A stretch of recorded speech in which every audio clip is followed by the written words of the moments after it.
ನಾನು ಶೂಟಿಂಗ್ ಹೊರಡುವಾಗ manager phone ಮಾಡಿ ಸರ್ ಶೂಟಿಂಗ್ ಕ್ಯಾನ್ಸಲ್.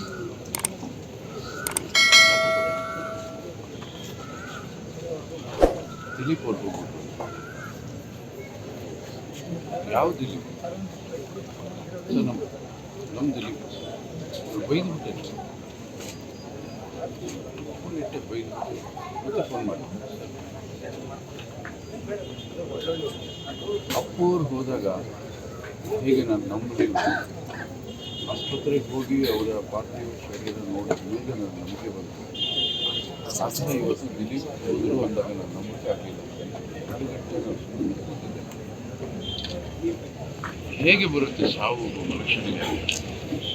ಆರೋಗ್ಯವಾಗಿರ್ತಕ್ಕಂಥ ವ್ಯಕ್ತಿ ಯಾವ ದುರಭ್ಯಾಸಗಳಿಲ್ಲ, ತುಂಬ ಚೆನ್ನಾಗಿತ್ತು, ತುಂಬ ಆ್ಯಕ್ಟಿವ್ ಆಗಿದ್ದರೆ ಸಾವು ಇಷ್ಟು ಸುಲಭವಾಗಿ ಬರುತ್ತೆ ಅಂತ ಸಾವು. ದಿಲೀಪ್ ನಮಗೆ ಸುಮಾರು ಒಂದು 20 ವರ್ಷಗಳು ಪರಿಚಯ. ರಿಯಾಲಿಟಿ ಮಜಾಬಾರತ ಮಾಡಿದ್ರು ಮತ್ತು ಕಲಾವಿದರಾಗಿದ್ದರೆ ಮಹತ್ವದ ಭೇಟಿ ಆಗಿದೆ.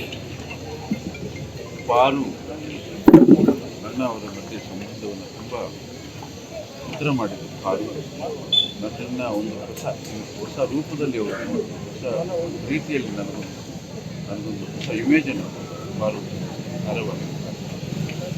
ಅದಾದ ನಂತರ ಕೃಷ್ಣ ರೂಪ ಇದರಲ್ಲಿ ತುಂಬ ಒಳ್ಳೆ ಪಾತ್ರ. ತುಂಬ ಟ್ಯಾಲೆಂಟೆಡ್ ಹುಡುಗ, ತುಂಬ ಟ್ಯಾಲೆಂಟೆಡ್, ಮಲ್ಟಿ ಟ್ಯಾಲೆಂಟೆಡ್. ಒಬ್ಬ ಡೈರೆಕ್ಟರ್ ಆಗುವಂಥ ಎಲ್ಲ ಲಕ್ಷಣಗಳಿವೆ. ಕಲಾವಿದನಾಗಿ, ಬರಹಗಾರನಾಗಿ, ಒಬ್ಬ ಪ್ರೊಡಕ್ಷನ್ ಎಕ್ಸಿಕ್ಯೂಟಿವ್ ಆಗಿ ಸದಾ ಹಸನ್ಮುಖಿ, ನಗ್ನಗ್ತಾ ಇರ್ತಾ ಇದ್ರು. ಎಷ್ಟೇ ಒತ್ತಡಗಳಿದ್ರು ಬಹಳ ಕೂಲಾಗಿ ಹ್ಯಾಂಡಲ್ ಮಾಡ್ತಾರೆ.